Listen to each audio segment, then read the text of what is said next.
Los candidatos a la presidencia de la República continúan con reuniones y recorridos por el país. Luisa González mantiene encuentros con líderes sociales, mientras que Daniel Noboa prioriza reuniones con jóvenes. A Luisa González y Daniel Noboa les quedan 37 días para convencer a quienes el pasado 20 de agosto no votó por ninguno de los dos. De ahí que no pierden el tiempo e intensifican sus recorridos y apariciones para convencer a los electores. La candidata por la Revolución Ciudadana inició la semana en Galápagos y este jueves centró sus actividades en Machala. En esta parte del sur del país dio entrevistas a medios radiales y se reunió con jóvenes universitarios. Todos, la recomposición de una patria, la unidad, la paz, la armonía.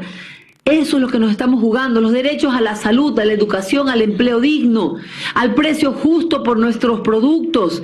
Un día antes, también por Machala, estuvo Daniel Noboa, su contrincante en esta carrera hacia Carondelet. Rodeado de centenares de sus simpatizantes, Noboa recorrió las avenidas principales de la capital bananera. La mitad de los votos de Daniel Noboa fueron de personas menores de 35 años. Nosotros trabajamos también y somos el proyecto para que cada uno de los jóvenes hoy en día tenga un cupo universitario y buscamos de que exista empleo y progreso en cada una de las provincias. Este jueves el candidato de la Alianza ADN se reunió con jóvenes universitarios para compartir sus propuestas de campaña. Prorrogar en funciones a 6 jueces de la Corte Nacional de Justicia podría acarrear sanciones para el Consejo de la Judicatura. La nueva Asamblea Nacional podría destituirlos, mientras que la Corte Constitucional está facultada para dejar sin efecto sus resoluciones.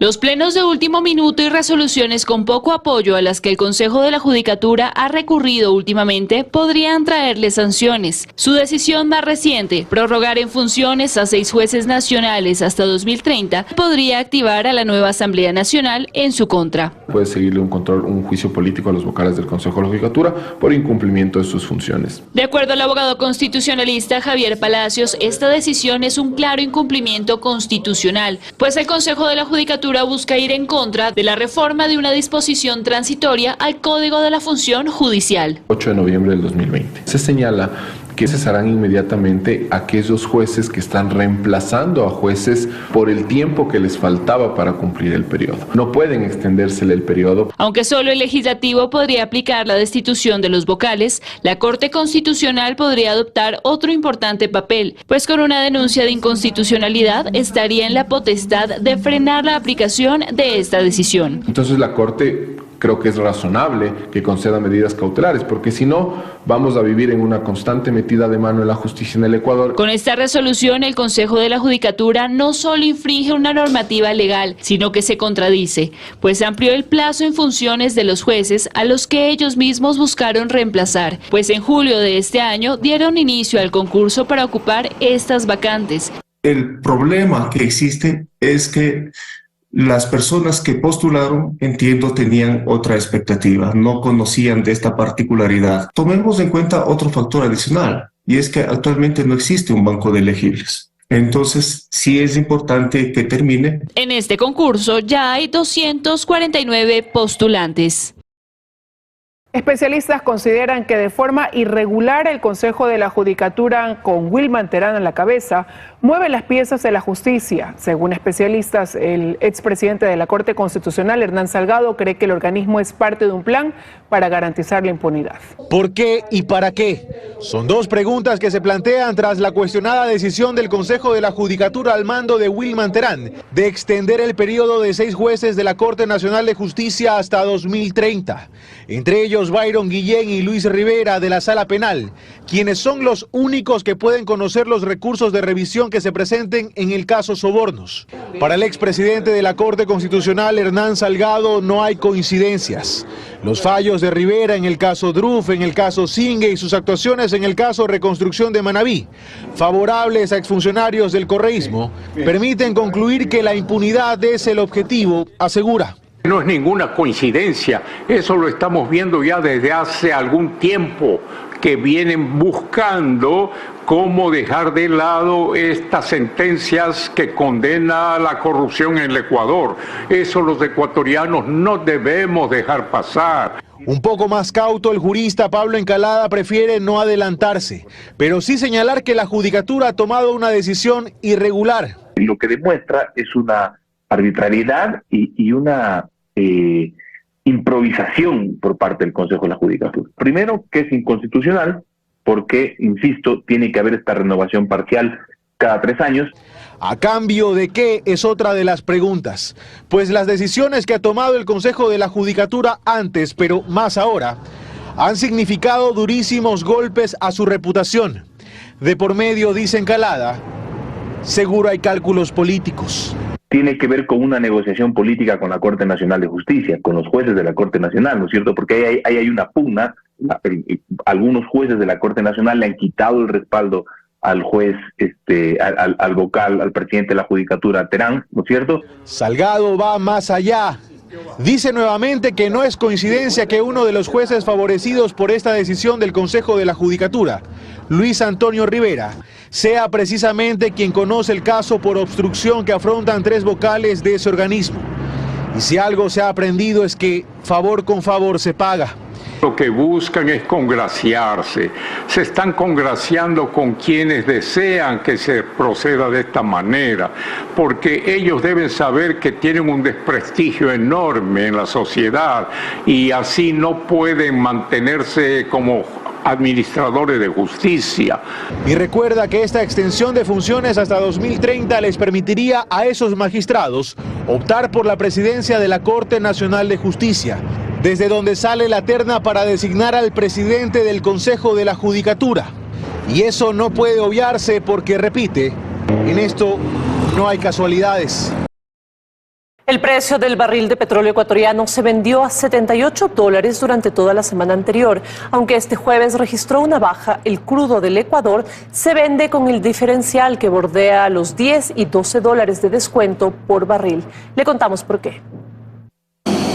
La producción petrolera ecuatoriana cayó y eso ya nos sorprende, pues ha sido la tendencia de los últimos meses. Pero en contraste, el precio del barril de crudo WTI subió esta semana por las decisiones de Arabia Saudí y Rusia de extender recortes y se ubica en $87.26. El experto en petróleo y gas, Boris Abad, desde Texas, explica el comportamiento del precio internacional. El secreto es siempre poner en el mercado un barril menos de lo que el mercado necesita. Como la gente tiene apetito por eso, pues simplemente empieza la puja. Existe el petróleo como tal, pero está mal distribuido, está en los puntos de consumo, están distantes de los puntos de provisión. Ahora bien, Ecuador necesita un precio mínimo de $65 por barril para financiar el presupuesto. Al costo actual de $87 hay que restarle el diferencial, porque el mercado paga menos por el crudo ecuatoriano debido a su calidad. El diferencial depende de si es venta spot o a largo plazo. En enero del 2021 bordeaba los $4. Hoy está en $10.30 el diferencial a largo plazo de crudo Oriente, mientras que el diferencial a largo plazo de crudo Napo está en $12.40. Esto nos descuentan, es decir, estaríamos recibiendo aproximadamente $75 por barril. Boris Abad explica el porqué del histórico descuento. El principal, no se olvide, es el problema que hay en el Canal de Panamá. ¿Cuánto de este descuento se debe a calidad de crudo? Porque recuerde que el crudo ecuatoriano es pesado y amargo. ¿Y cuánto de ese descuento se debe a tarifa? En este caso se incluye en este factor flete, debido a la falta de agua que tiene el Canal de Panamá en este momento, ha generado al menos un incremento del paso del Canal de Panamá de alrededor del 38%. Según Abad, por la calidad y cantidad, el crudo ecuatoriano no suma ni resta en el mercado internacional y dice que mientras acá reducimos producción, hay que estar atentos a lo que pasa con nuestro mercado con la reactivación de Venezuela y además el futuro en Guyana. Guyana seguramente a mitad del próximo año ya estará produciendo más de 1 millón de barriles por día. Yo creo que va a haber un estancamiento posiblemente en este valor, un mix de $90 del barril, a menos que pase en otras circunstancias. En ese contexto se va a mover el crudo, ya que todo es una guerra de oferta y demanda. Cuando el presidente Lasso asumió el poder, la producción petrolera era de 498.000 barriles diarios. Dijo que lo iba a duplicar, no lo hizo. Más bien se redujo a 470.000 barriles y a eso aún habrá que restarle 58.000 barriles del bloque 43 por el cierre obligado por la consulta. El Tribunal Contencioso Electoral todavía no admite a trámite la apelación presentada por Construye para evitar que se repitan las elecciones en el exterior. Una más de la Revolución Ciudadana que ya fue archivada será revisada por el tribunal tras una segunda apelación.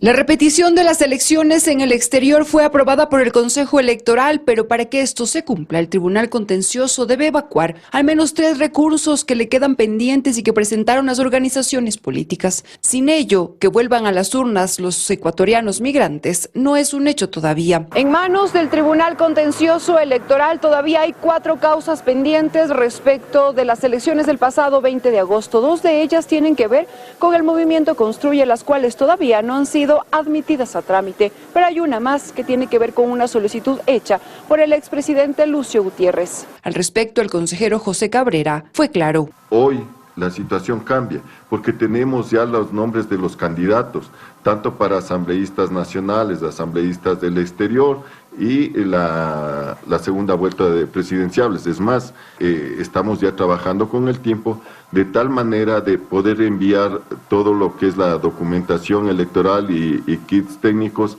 hacia el exterior. Enrique Vaca, director de organizaciones políticas, asegura que independientemente de ello, lo previsto en el calendario para la repetición de elecciones avanza. Por ejemplo, el diseño de las papeletas para asambleístas nacionales y del exterior están listos. Y también la coordinación con los consulados para conformar las juntas receptoras del voto. Nosotros seguimos trabajando sobre la marcha, como les digo, cuando el Tribunal Contencioso Electoral tome una decisión, nosotros como Consejo Nacional Electoral tomaremos las cartas en el asunto sobre la decisión que tome el Tribunal Contencioso Electoral, pero mientras tanto nosotros seguimos, no hemos parado, estamos trabajando sobre la marcha y no nos podemos detener. Además, la resolución de los recursos en el Tribunal Contencioso Electoral tiene sus tiempos. La apelación, por ejemplo, puede ser tramitada cada recurso en 15 días.